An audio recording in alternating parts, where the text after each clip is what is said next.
नमस्कार। माँ माटी मातृभाषार कथा कहूथिबा, ओडिया बरपुत्र मानकर कीर्तिकृति कृतित्वर सुरक्षार कथा कहूथिबा, ओडिया संस्कृतिर कथा कहूथिबा ए उत्कली आउ एक उपस्थापन को आपण मानंकु हृदय स्वागत करुछि, प्रणाम करुछि। आजिर विषय एक स्पर्शकातर विषय, से विषय रे आजिर मोर ए संक्षिप्त उपस्थापन। आशा उपस्थापनटी आपण माने शेष पर्यंत देखिए। हे मोर भाषा प्रेमी बंधुगण, आपण माने जानती नुआपड़ा ओडिशार एक जिल्ला। ओडिशार 30 कोटी जिल्ला मध्यरु नुआपड़ा अन्यतम। ओडिशार पश्चिम भागर एक जिल्ला हैला नुआपड़ा। आगे यह कलाहांडी जिल्लार अंतर्भुक्त थिला। 1993 मसीहा उत्कल दिवस परठारु यह एक स्वतंत्र जिल्ला रूपे आत्मप्रकाश कला बा स्वतंत्र जिल्ला गठन हैला। नुआपड़ा जिल्लार पूर्वरे बलांगीर जिल्ला, पश्चिम रे छत्तीसगढ़ राज्य, उत्तर रे बरगढ़ जिल्ला एवं दक्षिण रे छत्तीसगढ़ राज्य रही। ओडिशा छत्तीसगढ़ सीमा रे आमर नुआपड़ा जिल्ला। ये जिल्ला विषय जदि आमे देखिबा तेबे एठारे 58% लोक ओडिया भाषा रे कथबार्ता करती। 23.7% लोक संबलपुरी भाषा रे। जेहेतु यह सीमांतवर्ती जिल्ला तेणु एठारे किछि लोक छत्तीसगढ़ी भाषा रे कथबार्ता करती, जहां संख्या होची 15 हिंदी रे 1.68% एवं अन्यान्य भाषा भाषी 1.5% यही जिल्ला रे बसवास करती। एते सबु कथा कहिबार उद्देश्य। ता पूर्व चलतु जय ढोलकिया का पत्नी मो सहित अच्छा सुमान ढोलकिया एवं ताकर दुई जन झी अच्छा। मैडम उड़िया और हिंदी में कंफर्ट हिंदी में ओके। मैडम क्या कहना चाहेंगे आज ये विजय के बारे में? आपका जो हस्बैंड के इतना बड़ा विजय, ये बड़ा उपलब्धि हुआ है आपको? बहुत खुश हैं हम और बहुत धन्यवाद देंगे हमारे वोटर्स को, नयापारा के जो जितने भी नयापारा डिस्ट्रिक्ट के कार्यकर्ता जो ग्राउंड लेवल में काम किए और इतना सपोर्ट किए, इतना समर्थन दिए, लोगों को हम बहुत बहुत धन्यवाद देंगे। और साथ ही साथ हम अपने पापा का आशीर्वाद भी याद कर रहे हैं कि उनका आशीर्वाद हमेशा हमारे साथ है और हमेशा रहेगा। और भारतीय जनता पार्टी के जितने भी कार्यकर्ता, मिनिस्टर, मंत्री, जितने भी वहाँ पर उन्होंने मेहनत की है, उसके लिए हम उनको बहुत बहुत धन्यवाद देना चाहेंगे। किसके देंगे? हमारे कन्वीनर को ऐसे नहीं कर सकते आप। नहीं, आप मुझे डॉक्यूमेंट दिखाओ। नहीं, आप क्यों पूछ रहे? आप क्यों पूछ रहे? और क्या आप कैमरा लेके क्यों आए? आप पहली बार बताओ, कैमरा लेके कैमरा करना चाहते हैं? किसी के पूछ सकते आप? नहीं, मुझे लेटर दिखाओ कि आप कैमरा लेके। नवीन को आशीर्वाद करी अटकी पड़िथिबा विकास को पुणी आग को बढ़ा जाऊ बोली अनुरोध करथिले स्नेहांगिनी। आपके साथ रहूंगी, नोआपड़ा में रहूंगी, खरियाल रोड में रहूंगी, आपके कोमना में ऑफिस होगा। आप लोगों की किसी भी बात की चिंता नहीं होगी। मैं आपके घर पहुंचूंगी। आपका शादी ब्याह, आपका जो काम रहेगा, पूजा पार्वण, खेल कूद, सब में मैं उपस्थित रह के आप लोगों के सुख में दुख में साथ दूंगी। ये मेरा वादा है, आपसे प्रतिश्रुति है। तो आप लोग मेरे को आशीर्वाद कीजिए, आपकी सेवा करने की सुयोग दीजिए। अगले 11 तारीख को जो चुनाव है, उपचुनाव में मेरे को आप संघ चाप में बहुत सारे वोट देके मेरे नेता नवीन पटनायक जी को आशीर्वाद करें। और मैं अपना गणतंत्र अधिकार को आज वोट के माध्यम से साबित किया और नयापारा के सचेतन नागरिकों को अनुरोध करूंगा, निवेदन करूंगा कि व्यक्ति को देख कर, काम को देख करके मैं तो कहूँगा कि सभी एमंग द प्रार्थी में बेस्ट कैंडिडेट और मेरी पार्टी सबसे बढ़िया पार्टी है और ये आइडियोलॉजिकली है और मैं विनर हूँ। बंधुगण, क्या कटाक्ष करवा मोर केवल उद्देश्य नुहे। उद्देश्य होउछि मो मातृभाषार विपर्य हेले उत्कल निश्चित भाव में मुह खोले। चारिआडे हिंदी भाषार प्राबल्य। बंधुगण, आम जहाँ देखिले यही जिल्लारे ओडिया आ संबलपुरी भाषा दुईटी भाषाभाषी लोकंकु मिसाइले यह हेउछि मोट भाषाभाषी लोकंकर बा मोट जनसंख्यार 81%। हिंदी भाषाभाषी लोकंक संख्या होची 1.5%। मात्र से 1.5% ମୋ ଭାଷାକୁ କବଳିତ କରିନେଉଛି। ଯେଉଁମାନେ ଲୋକମାନଙ୍କର ପ୍ରତିନିଧି ହେବା ପାଇଁ ଆଗେଇ ଆସୁଛନ୍ତି, ସେ ଯେଉଁ ଦଳର ହେଉନା କାହିଁକି, ସମସ୍ତେ ହିନ୍ଦୀକି ଆଦରି ନେଉଛନ୍ତି, ମୋ ଭାଷାକୁ ପଛକୁ ଠେଲି ଦେଉଛନ୍ତି। ଠିକ୍ ଅଛି, ଏହା ଛତିଶଗଡ଼ ପାଖାପାଖି ଜିଲ୍ଲା, ତାହେଲେ ଆମ ରାଜ୍ୟରେ, ଆମ ଜିଲ୍ଲାରେ, ଓଡ଼ିଶାର ଏକ ଅଞ୍ଚଳରେ ମୋ ଭାଷାର ପ୍ରଚଳନ ହେବ ନାହିଁ? ଆମେ କ'ଣ ପଡ଼ୋଶୀ ଭାଷାକୁ ଆଦରି ନେବା? ବନ୍ଧୁଗଣ, ମା ମାଟି ମାତୃଭାଷାର ସମ୍ମାନ କରିବା ସମସ୍ତଙ୍କର ପ୍ରାଥମିକତା। ମା ହେଉଛି ଜନ୍ମଦାତ୍ରୀ, ମାଟି ହେଉଛି ଆଶ୍ରୟଦାୟିନୀ, ମାତୃଭାଷା ହେଉଛି ପରିଚୟ ପ୍ରଦାୟିନୀ। ଆମ ମାତୃଭାଷା ଆମ ପରିଚୟ। ଆମେ ବଞ୍ଚିବା ଆମ ପରିଚୟକୁ ନେଇ। ମୋ ମାତୃଭାଷାକୁ ନେଇ ମୁଁ ଗର୍ବ କରେ। ମୋ ମାତୃଭାଷାର ପ୍ରଚାର ପ୍ରସାର ମୋର ଦାୟିତ୍ୱ। କିଛି ଅଳ୍ପ ସଂଖ୍ୟକଙ୍କ ପାଇଁ ମୋ ମାତୃଭାଷାକୁ ମୁଁ ଗୋଡ଼ରେ ଆଡ଼େଇ ଦେଇପାରିବିନି। ଏମାନେ ସବୁ ଲୋକପ୍ରତିନିଧି ହେବା ପାଇଁ ଅଣ୍ଟା ଭିଡ଼ିଛନ୍ତି ବା ଅଣ୍ଟା ଭିଡ଼ିଥିଲେ, ମାତ୍ର ମାତୃଭାଷା ପ୍ରତି କାହାର ଆଦର ନାହିଁ। ମାତୃଭୂମି ମାତୃଭାଷାରେ ମମତା ଯା ହୃଦେ ଜନମି ନାହିଁ, ତାକୁ ଯଦି ଜ୍ଞାନୀ ଗଣରେ ଗଣିବା, ଅଜ୍ଞାନ ରହିବେ କାହିଁ। ସମସ୍ତେ ନେତା ହୋଇପାରିବେ, ସମସ୍ତେ ଭାଷାପ୍ରେମୀ ହୋଇପାରିବେ ନାହିଁ, ସମସ୍ତେ ମାତୃଭାଷା ପ୍ରେମୀ ହୋଇପାରିବେ ନାହିଁ, ସମସ୍ତେ ମା ମାଟି ମାତୃଭାଷାକୁ ସମ୍ମାନ କରିବେ ନାହିଁ। ପ୍ରଥମେ ମା ମାଟି ମାତୃଭାଷାକୁ ସମ୍ମାନ କରନ୍ତୁ। ମୋ ରାଜ୍ୟରେ କେବଳ ମୋ ଭାଷା ଚାଲିବ, ଆଉ କାହାର ନୁହେଁ। ଠିକ୍ ଅଛି, ସବୁ ଭାଷାକୁ ଆମେ ସମ୍ମାନ ଦେବା, ତା ମାନେ ନୁହେଁ ମୋ ଭାଷାକୁ ଗୋଡ଼ରେ ଆଡ଼େଇ ଦେ ଅନ୍ୟ ଭାଷାକୁ ଆଦରି ନେବା, ଗ୍ରହଣ କରିବା, ମୋ ଭାଷାକୁ ଅବହେଳା ପ୍ରଦର୍ଶନ କରିବା। ରାଜ୍ୟ ହେଉଛି ଓଡ଼ିଶା, ଏ ରାଜ୍ୟର ଭାଷା ହେଉଛି ଓଡ଼ିଆ ଭାଷା। ଏ ରାଜ୍ୟରେ ଓଡ଼ିଆ ଭାଷା ଚାଲିବା ଦରକାର। ମୋ ରାଜ୍ୟରେ ଯିଏ ରହିବ, ମୋ ରାଜ୍ୟର ସମ୍ବଳକୁ ନେଇ ଜୀବିକା ଅର୍ଜନ କରିବ, ତାର ତ କର୍ତ୍ତବ୍ୟ ହେଉଛି ମୋ ମା ମାଟି ମାତୃଭାଷାକୁ ସମ୍ମାନ ଦେବା। ସେମାନେ ବା ଦେବେ କିପରି? ଆମେ ତ ତାଙ୍କ ଭାଷାକୁ ଆଦରି ନେଉଛନ୍ତି, ତାଙ୍କୁ ଆହୁରି ସହଜ କରିଦେଉଛନ୍ତି। ସେମାନେ ବା କାହିଁକି ଆମ ଭାଷାରେ କଥାବାର୍ତ୍ତା ହେବେ? ଏହା କ'ଣ ଆମର ମାତୃଭାଷା ପ୍ରୀତି? କିଏ କେଉଁ ଦଳରୁ ଲଢ଼ିବ, କିଏ ପ୍ରାର୍ଥୀ ହେବ, ସେୟା ହେଉଛି ସେ ଦଳର ବ୍ୟକ୍ତିଗତ ବ୍ୟାପାର। ମାତ୍ର ମା ମାଟି ମାତୃଭାଷା ପ୍ରତି ସମର୍ପିତ ହେବା, ମାତୃଭାଷାକୁ ସମ୍ମାନ କରିବା, ମାତୃଭାଷାର ସୁରକ୍ଷା କରିବା, ମାତୃଭାଷାର ପ୍ରଚାର ପ୍ରସାର କରିବା ସବୁ ଜନପ୍ରତିନିଧିମାନଙ୍କର ଏକାନ୍ତ କର୍ତ୍ତବ୍ୟ ହେବା ଉଚିତ।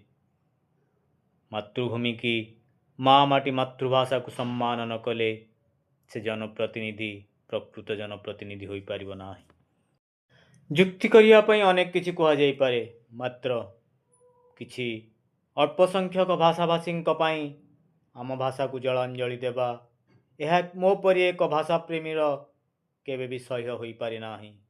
ଦୁଃଖର ସହିତ ପ୍ରତିବାଦ କରୁଛି, ସମସ୍ତଙ୍କୁ ଅନୁରୋଧ କରୁଛି, ଆମର ଏଠି ଅନେକ ଭାଷା ସାହିତ୍ୟ ଅନୁଷ୍ଠାନ, ମାତ୍ର ଭାଷାକୁ ନେଇ ସଚେତନତା କରିବା ଦେଖିବାକୁ ମିଳୁନାହିଁ। ସମସ୍ତେ ପ୍ରତିବାଦ କରନ୍ତୁ।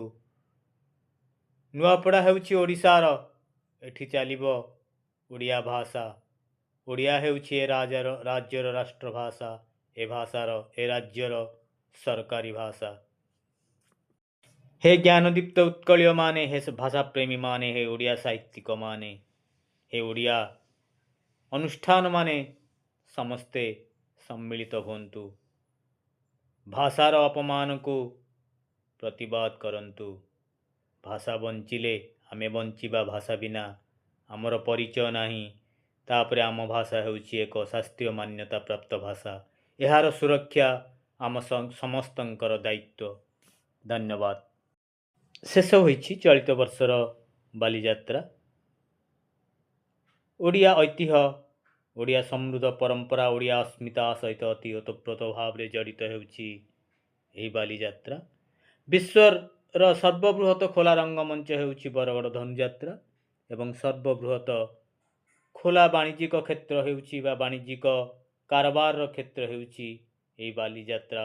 ଏହି ବାଲିଯାତ୍ରା ପାଇଁ ସାରା ପୃଥିବୀରେ ଆମର ପରିଚୟ। ଏହି ବାଲିଯାତ୍ରାର ଆମ ଭାଷା, ଆମ ସାହିତ୍ୟ ବିଭାଗ ଏକ ସୁନ୍ଦର ପରିକଳ୍ପନା। ଏଥିପାଇଁ ଆୟୋଜକମାନଙ୍କୁ ହୃଦୟରୁ କୃତଜ୍ଞତା।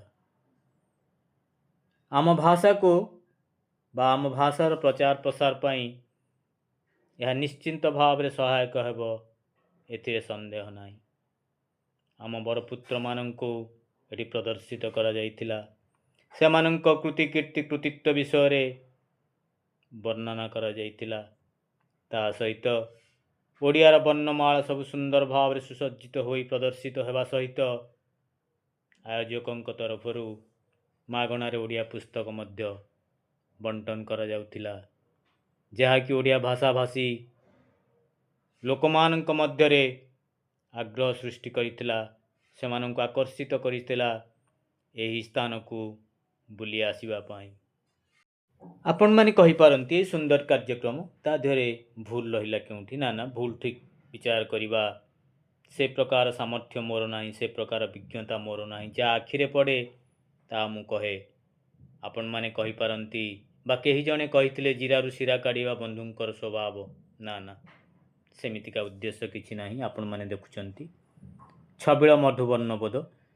ଯେଉଁମାନେ ଭାଷା ସାହିତ୍ୟ ଉପରେ ସାମାନ୍ୟତମ ରୁଚି ରଖନ୍ତି ସେମାନେ ସବୁ ଜାଣନ୍ତି ବିଗତ ଦିନରେ ଏ ବର୍ଣ୍ଣବୋଧକୁ ନେଇ ତମ୍ବୁ ତୋଫାନ ସୃଷ୍ଟି ହୋଇଥିଲା, କଥା ନ୍ୟାୟାଳୟ ପର୍ଯ୍ୟନ୍ତ ଯାଇଥିଲା। ବର୍ତ୍ତମାନ ତ ବର୍ଣ୍ଣବୋଧର ରୂପ ପରିବର୍ତ୍ତନ ହୋଇସାରିଛି। ଆପଣମାନେ ଜାଣିବେ ବିଭିନ୍ନ ପ୍ରକାରରେ ବର୍ଣ୍ଣବୋଧ 50ରୁ ଉର୍ଦ୍ଧ୍ୱ ପ୍ରକାରରେ ବଜାରରେ ଉପଲବ୍ଧ ହେଉଛି। ମାତ୍ର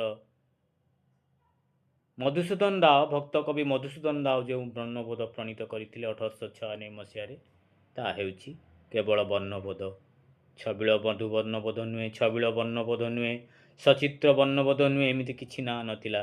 କେବଳ ତା ନାଁ ହିଁ ଥିଲା ବର୍ଣ୍ଣବୋଧ, ଯାହାକି ଲକ୍ଷ ଲକ୍ଷ ଓଡ଼ିଆମାନଙ୍କୁ ସାକ୍ଷର କରିଥିଲା, ଓଡ଼ିଆଙ୍କ ଘରେ ଘରେ ପରିଚିତ।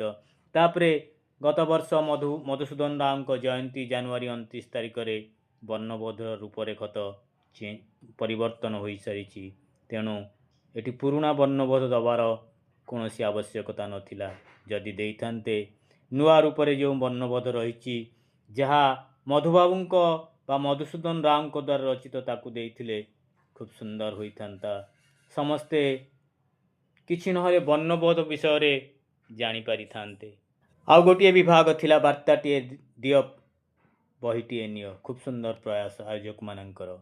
ଅନେକ ଲୋକ ଆସୁଥିଲେ, ବାର୍ତ୍ତା ଲେଖୁଥିଲେ, ପୁସ୍ତକ ମାଗଣାରେ ନେଉଥିଲେ।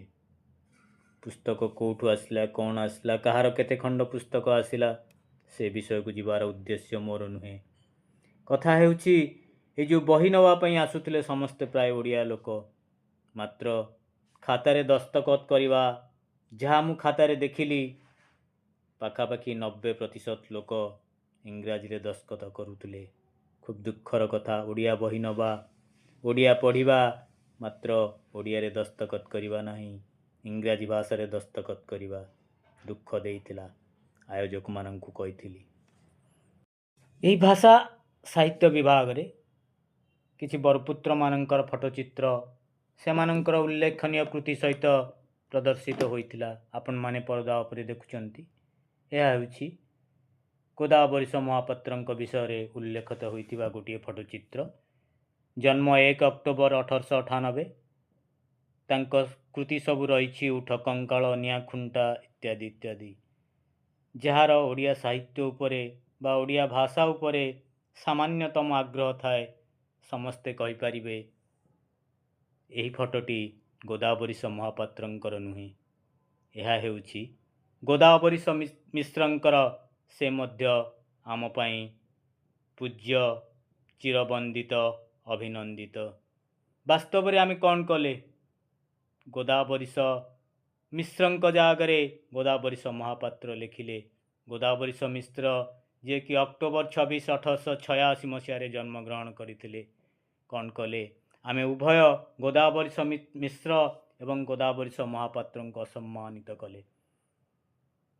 ठीक अच्छे आम सम्मान दे पारे ना मात्र असम्मान करवा आमर कौन अधिकार नहीं कार्यक्रम संपादन करवा निष्ठार सहित कार्यक्रम को तुलाइबा निश्चित भाव में दरकार थिला मात्र से आम करें ना आपण मैंने देखुंट कुंतला कुमारी कवि सूर्य बलदेव रथ समस्त फटोचित्र ये हूँ गुरुप्रसाद महांती फटोचित्र तांकर मध्य जन्म तारीख भूल अच्छी देखुंट महापात्र नीलमणि साहू तांकर फटोचित्र प्रदर्शित होईछि पुणी थे देखुंट ये हूँ डॉक्टर हरेकृष्ण महताबंकर फटोचित्र प्रदर्शित होईछि कविवर राधानाथ राय फटोचित्र प्रदर्शित होईछि एठी देखुंट गौरीशंकर राय जी कि कर्मवीर गौरीशंकर राय आम भाषा प्रति जार अनेक अवदान थिला तांकर फटोचित्र मध्य प्रदर्शित होईछि ये हूँ पंडित नीलकंठ दास जगनमोहन लाल परदा उपरे देखुंट जगनमोहन लाल छवि जगनमोहन लाल प्रकृत जन्म हो 25 नवेम्बर 1838 मसीहा मात्र एठारे वर्णित होईछि 25 जून 1838 मसीहा भूल वार्ता जाउछि आम उत्तर पीढ़ी मानक पई जो माने ओडिया महापुरुष मानकू एपरि भूल भाल भावे देखिबे कौन से माने तांको भाव कौन रहिबो कौन जानिबे से माने वर्तमान देखुंट पद्मश्री विनोद कानून को फटोचित्र विनोद कानून का जन्म हो 6 जून 1912 मात्र एठारे 11 अगस्त 1912 बोली लिखा जाइछि यह मध्य एक मारात्मक त्रुटि तापर देखुंट गुरुप्रसाद महांती जहाँ साहित्यिक कृति समस्त को जना तांको जन्म हो 16 जुलाई 1924 मसीहा मात्र एठारे लिखा जाइछि 16 जनवरी 1924 मसीहा वर्तमान देखुंट आपण जार फोटो से होउछंती फुतुरानंद ना ना मु कहूनी फुतुरानंद प्रकृत में सेठारे लेखा होइछि भाई फोटो लेखा होइछि फुतुरानंद मु तो जानी प्रकृत में ये किए आंक फोटो देखिले समस्ते कहि परिबे ए आउ केही नुहंती विशिष्ट व्यंग साहित्यिक जे निजर शाणित व्यंग माध्यम समाज रे परिवर्तन आनिबा पई चाहुतिले फुटाडंगार आत्मकहानी लेखि जी घरे घरे ओडिशार घरे घरे परिचित से आउ केही नुहंती विशिष्ट व्यंग कवि व्यंग साहित्यिक फतुरानंद फतुरानंद थिला तांकर छद्मना प्रकृत में तांका नाम थिला रामचंद्र मिश्र देखंतु एठारे लिखा जाइछि फुतुरानंद जन्म 1919 जन्मस्थान भद्रक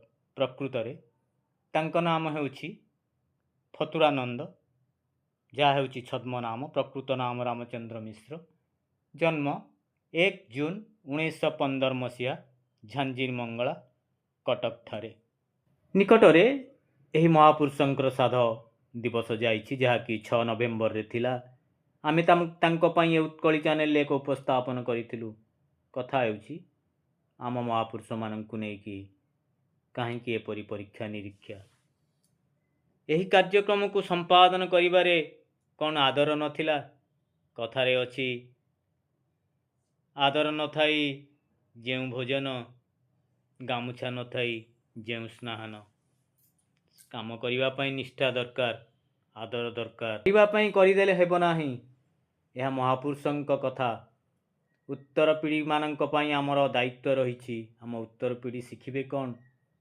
जो माने ई बालीयात्रा को आसीथिबे ए ओडिया भाषा साहित्य विभाग आसीथिबे कि प्रकार भावना मनरे नहीं ठीक अच्छी जो मैंने जापर नथिबे अलगा कथा मात्र किछि तो लोक जानिथिबे प्रकृत रे आमर एठी ओडिया भाषा साहित्य अनुष्ठान मानकर अभाव नहीं समस्ते ओडिया भाषा पई कांदुछंती मात्र कहा आखिरे लुह थिला परि मने हेउ नाही समस्ते अभिनय करि चलचंती केते दिन एपरि आमे सही चलीथिबा दायित्व रे केउ अभिज्ञ लोक थिले से यह इच्छाकृत भाव रे बा अनिच्छाकृत भाव रे करिछंती कार्यक्रम को संपादन जे करिथिले तांकर कौन दायित्व थिला ए विषय रे से मध्य एथिपाई उत्तरदायी होवा उचित प्रकृत रे महापुरुष मानकर कथा ए जातिर कथा आम भाषार कथा आम भाषा को नहीं एमती परीक्षा निरीक्षा करिबा आम महापुरुष मानक नहीं केमती भूल भाल तथ्य उपस्थापन करवा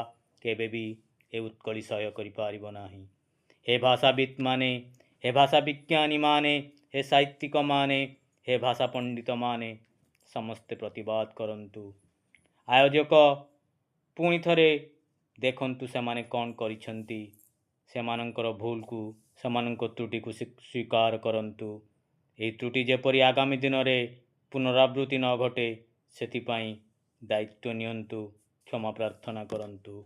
पुणी थरे उत्कली कहूछि सबु भाषाविद माने, सबु भाषा साहित्य अनुष्ठान माने प्रतिवाद करंतु।